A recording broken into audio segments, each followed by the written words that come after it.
அனைவருக்கும் வணக்கம். தெய்வீக பலன்கள் சேனல் சார்பாக தங்களை அன்புடன் வரவேற்கிறோம்.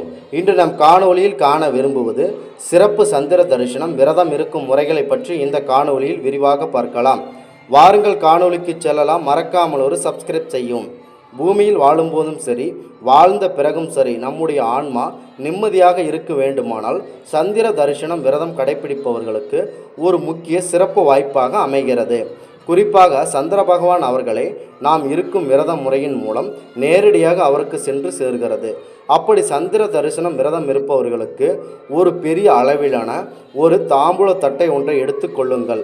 அதன் பிறகு அந்த தாம்பூல தட்டின் மீது பச்சை நெல் அல்லது பச்சரிசி போன்றவற்றை அதிக அளவிலான பரப்பி முழுவதும் இந்த பச்சரிசி பச்சை நெல் போன்றவற்றின் மீது அழகான ஸ்ரீ காமாட்சி அம்மன் விளக்கு ஒன்றை அதன் மீது வைத்து அதனை விளக்குகள் நல்லெண்ணெய் ஊற்றி பஞ்சு திரி அல்லது பஞ்சு நூல் போட்டு அதனை நன்றாக போட்டு அந்த விளக்கினை மேற்கு பக்கமாக முகம் பார்த்தபடி விளக்கினை வைத்து நீங்கள் அனைவரும் குடும்பத்துடன் வயதானவர்களும் நோய்வாய்ப்பட்டவர்களும் வழிபட வேண்டும். அப்போது நீங்கள் வழிபடும் இறைவனை மனதில் நினைத்து கொண்டு பரம்பொருள் சிவபெருமான் அவர்களை, பரம்பொருள் பெருமாள் அவர்களை மற்றும் பரம்பொருள் பிரம்மா அவர்களை 3 பேரையும் மனதில் மும்மூர்த்திகளாக நினைத்து கொண்டு நீங்கள் அந்த விளக்கினை ஏற்ற வேண்டும். அதன் பிறகு உங்களுக்கு பிறை தெரியும் போது, சந்திர பிறை தெரியும் போது இரு கைகளையும் ஒன்றாக இணைத்து கையேந்தி இந்த பிறையானது உங்களுக்கு கை மேற்புறத்தில் இருக்கும் பார்த்தவாறு சந்திர தேவனை மனதார வணங்க வேண்டும். அப்படி உங்கள் தேவை என்னவென்று என்பதை முதலிலேயே முடிவு செய்து கொள்ளுங்கள். அதன் பிறகு உங்கள் தேவை கேட்கும்போது அதற்காக காலையிலிருந்து உங்களால் முடிந்த அளவு ஏதாவது ஒரு மக்களுக்கு தானம், ஏதாவது ஒரு வகையான தர்மம் போன்றவற்றை நீங்கள் செய்திருக்க வேண்டும். இதற்கு என்ன காரணம் என்றால், நாம் தர்மம் செய்தால் மட்டுமே நமக்கு தர்மம் செய்பவர்கள் தந்திர தேவன் அவர்கள் அடிப்படையில்தான் முன்கூடியே நாம் ஏழை மக்களுக்கு தான தர்மம் செய்திருக்கிறோம் என்று அவர் அறிந்து கொள்வார்.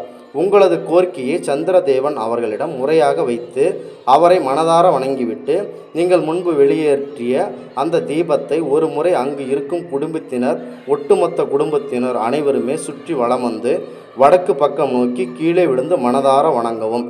அதன் பிறகு சிறிய அளவிலான கொஞ்சம் தண்ணீர் எடுத்து பூமியில் 2-3 சிறிதளவு கீழே விட வேண்டும். அதன் பிறகு நீங்கள் முன்பு ஒளி ஏற்றிய அந்த தீபத்தை முழு தீபமும் அணையாமல் பார்த்து கொண்டு உங்கள் வீட்டின் பூஜை அறையில் உள்ள மைய பகுதியில் கொண்டு வந்து அந்த தீபத்தை அங்கு நீங்கள் வைக்க வேண்டும். சந்திர தரிசனம் விரதம் இருப்பவர்கள் அனைவரும் அந்த விளக்கின் மீது முன்பு வணங்கிவிட்டு நீங்கள் இருக்கும் சந்திர தரிசனம் எழும் முறையை முற்றிலும் முடித்து கொள்ளுங்கள். இவ்வாறு ஒவ்வொரு சந்திர தரிசனம் தோன்றும் போதும் முறையாக நீங்கள் விரதம் இருங்கள்.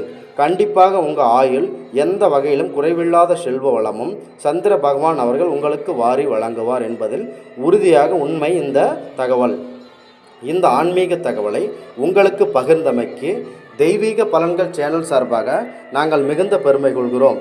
மீண்டும் ஒரு நல்லதொரு காணொளியில் உங்களை சந்திக்கிறோம். நன்றி, வணக்கம்.